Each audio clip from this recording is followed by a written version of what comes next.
If you just had to capsulize, just to give us a working definition before we launch off here, what would be a great working definition for leadership as you understand it?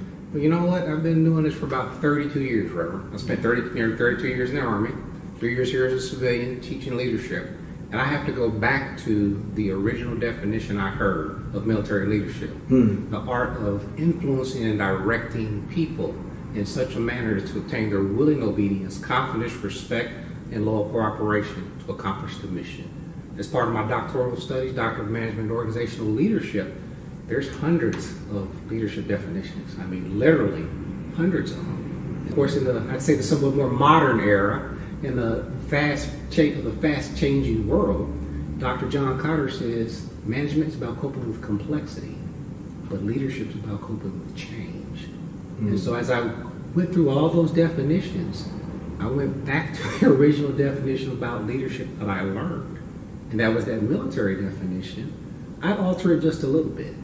I would add art and science. Okay. Because when you talk about art, talk about open-mindedness. When you talk about science, talk about consistency. Sure. So if you came into your congregation every week and you did something completely and totally different, it'd probably throw off a little bit. Right. That might be artsy, but it wouldn't be consistent. So I think you need a little bit of science.